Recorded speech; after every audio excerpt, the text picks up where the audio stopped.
Bem, boa noite. O tema da minha fala neste bate-papo é cenários exponenciais no admirável mundo novo. Bem, o que são esses cenários, né? Durante mais de 150 mil anos, nós, os chamados Homo sapiens, vivemos num regime assim muito mais local e fechado, pequena escala de mundo, seja nas nossas andanças, seja nas nossas práticas e nas nossas medidas, né? Entretanto, com o advento das tecnologias digitais, computacionais, elétricas, né, aconteceu uma coisa com a informação e com a distribuição de conhecimento no mundo que é inédita. De repente, a coisa explodiu para tudo que é lado, né?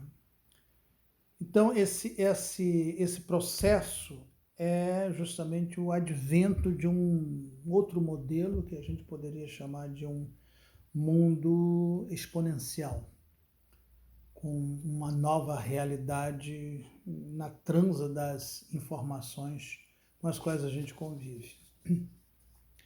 Isso me lembra uma historinha narrada pelo Malbatã, com o suposto inventor do xadrez, né, que é um sábio chamado Cessa, essa narrativa do Malbatã, em que ele, ao inventar o xadrez, a pedido do rei da Índia, o rei, depois, muito agradecido por aquele jogo tão bonito, tão elegante, pediu a ele que, enfim, fizesse um pedido, qualquer coisa, dinheiro, ouro, uma sinecura dentro do império, seja lá o que fosse, né?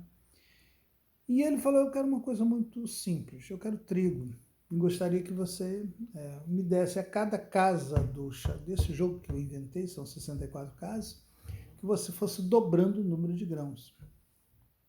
Na primeira casa, 1, na segunda casa, 2, na terceira casa, 4, depois 8, 16, 32, 64 e assim por diante, né? O rei achou aquele um pedido muito simplório, até falou, tudo bem, chamou seus funcionários e falou, atendam, por favor, o pedido dele o mais breve possível, ele merece.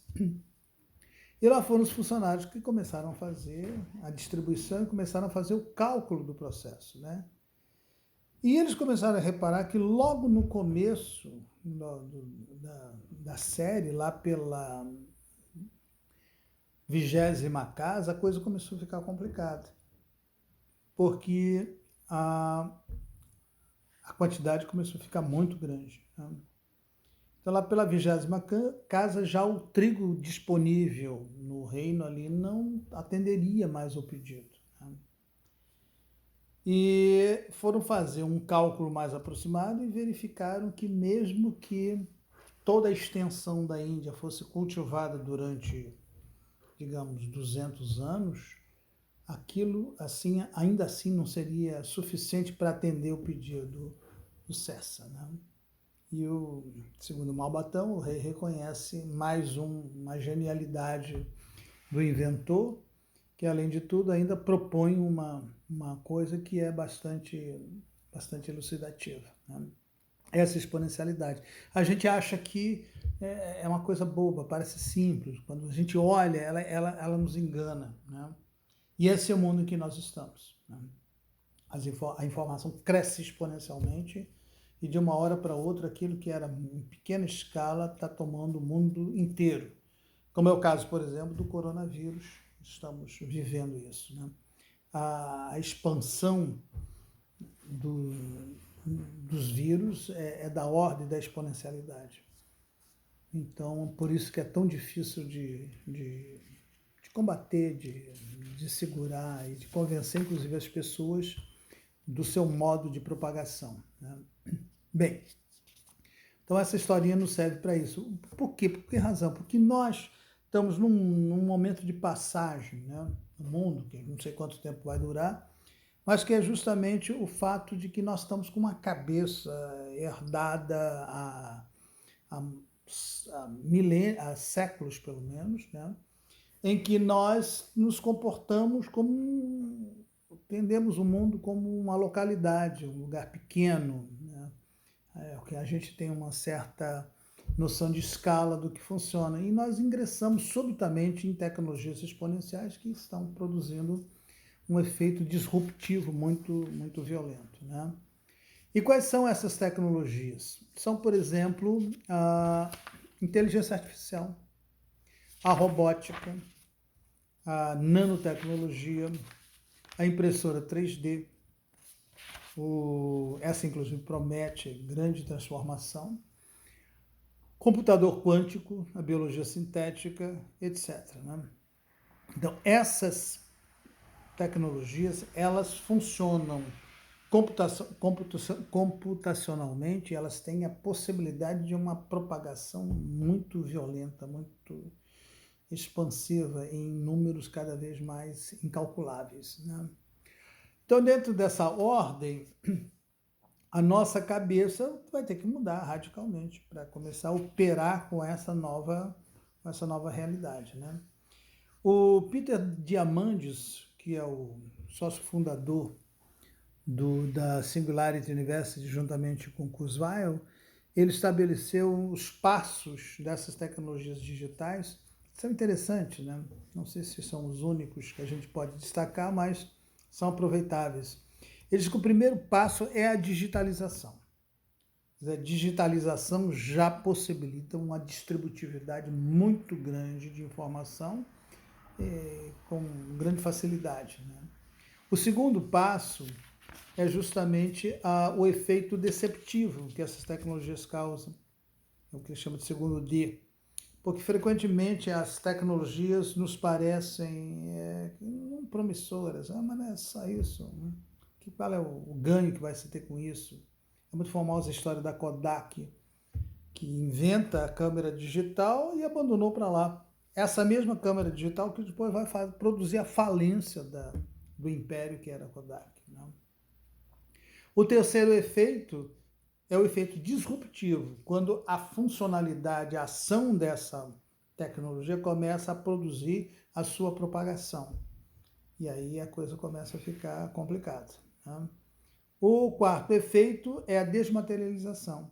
Quer dizer, progressivamente essas tecnologias vão ficando cada vez menores, elas vão encolhendo de tamanho e ao mesmo tempo com uma capacidade computacional cada vez maior, como é o caso do celular e do armazenamento em nuvem, que a gente já está experimentando, né, conhecendo, já em uso, né?